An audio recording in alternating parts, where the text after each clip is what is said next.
Hello, everybody. It's Sunday night this week at MBE with Jimmy Biggs and myself.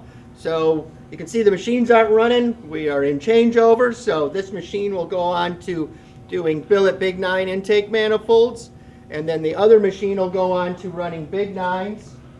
We've already done Op 1 on the Big 9, so they got the seats and guides in them. So then they'll go in for all the porting, soft chambers, what everything else needs to be done, push rod clearance, intake ports, exhaust ports, push rod clearance, all the rocker stuff has been finished, all of that. And then you can see we have small blocks over there, so we'll be running those at the same, well, not at the same time, but really all that stuff will really, typically we can get all that stuff, everything finished in a week so we can keep up with the jobs and not be the land of broken promises. So. You know how cylinder head guys and painters, they, sometimes the reputation precedes them, and I will tell you, we try not to be that person. So, all right, so let's get going here. So if we got some, so they're going to be they're fitting intake manifolds all this week. This is one right here. Engine builder is Sean Domhoff. I think they're in PA. Not sure. I think they're in PA, but.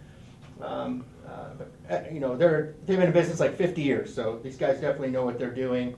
Yeah, they're they're smart, knowledgeable guys, do great work. So we have a bunch of manifolds. All we're gonna do is be fitting this because everything else is finished on these jobs. So we'll get all the fitment will get finished. Then the cylinder heads get cleaned and assembled, and we'll be boxing everything and get everything shipped out. So there'll be a bunch of this stuff is going out. This is a customer right here. He brought his block in for us to fit everything on it. You can see it's pretty cool. It's got really big lifters in it. Big bore and stuff. Pretty cool. So yeah, this guy's really done some nice work to that. And then we have these. We can't say who they're for or anything. I know it's 23-degree stuff, and typically you don't see 23-degree stuff. But we are doing a set for a certain class, and we can't talk about any of that. But that's cool. It's we appreciate them trusting us in their racing. And of course, these Big 9s are right here. So these are just waiting for. They're in here because they have to fit the intake manifolds, get that finished. And then we have one over here.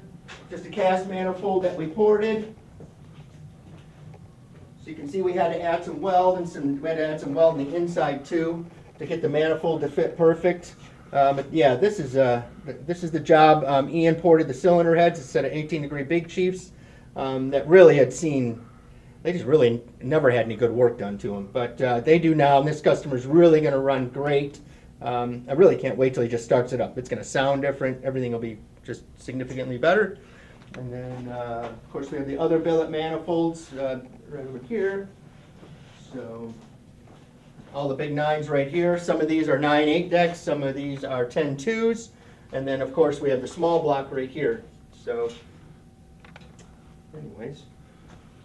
All right. Oh, no, that's the 9800 deck. So my bad. And then let's go over here, Mr. Biggs.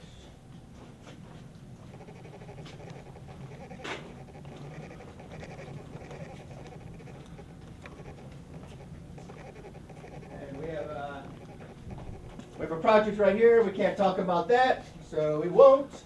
And then this is a set of our Brad Anderson platform cylinder heads that we do, or billet heads that we do here. So 4800 bore space Hemis, so pro mod stuff, truck contractor pulling, things of that nature.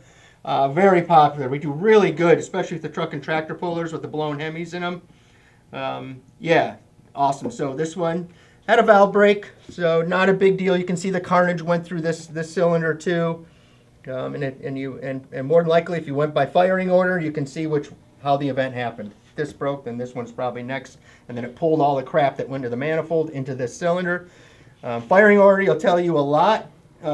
It really makes it so you can diagnose what happened and when, and what happened and when.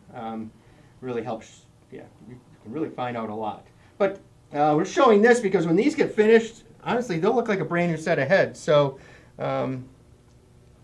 hopefully we can do this in next week's maybe. I'm not sure. We got a lot going on. And we're waiting on valves to show up for this, so we might not have this finished next week, but probably the next week though.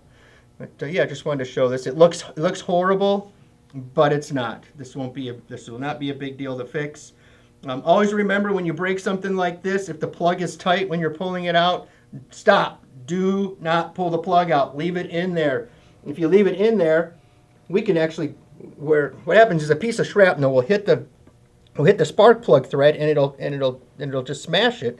And then when you pull the plug out, it pulls all the threads out with it because it's so hard to get out. But what we go in there and we grind those bad threads, and we get rid of them, and then the plug comes out, and then you don't have to worry about welding all of this up, because when you weld it up, you got to put 2 seats in it, you got to do all this extra work. You basically cost yourself $400 to $600. So avoid that.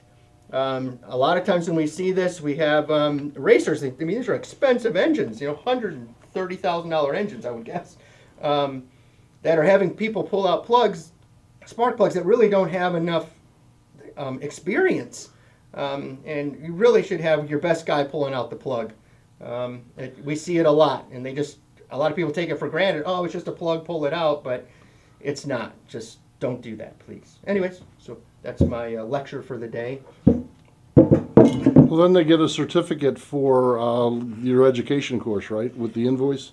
Yeah. And then they never do it again. Right, and I'm always cranky because it can always be avoided. I know why it's cranky, because my boss, Jim Becker, used to just rip people's asses when they would do this, and this was about 25 years ago when I was at Coletta's, and Mr. Becker definitely mentored me and all of that. One of the first employees of DART ever, him and Steve Sanchez, so they worked together when I was a little kid.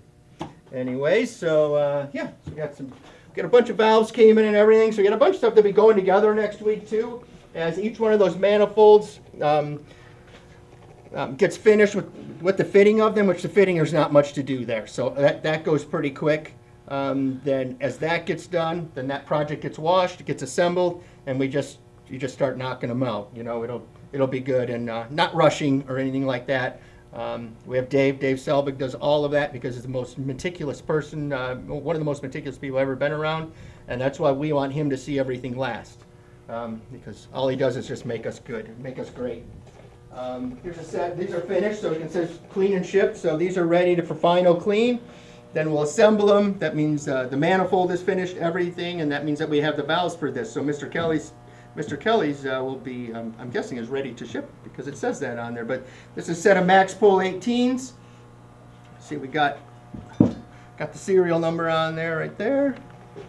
And then, of course, just see the porting and everything. We don't use large step overs or anything like that. We are not a production shop. We are a race shop. Even though we put out a fair amount of work, we are a race shop first. You can tell with the better seat materials, things of that nature. And if anybody that's in this business understands getting all this to line up and everything is not the easiest thing. It takes a long time to be able to do that perfectly, and that includes getting the right people, the right software, the right machines, and people, getting people that actually care. So you can see all this stuff just lines up perfect. There's hardly any blending in the chamber to do at all. And that's because everything is machined properly where it goes. And one thing about us, we make 5 different versions of the cylinder head. They all have different spark plug placement, everything. We move all that around. They all have different guide bore placements, different chambers, different ports, intake and exhaust. So one thing you come here, everything is refined. And that is this week at MBE. Thank you, everybody, for joining us, and hope you had a great weekend.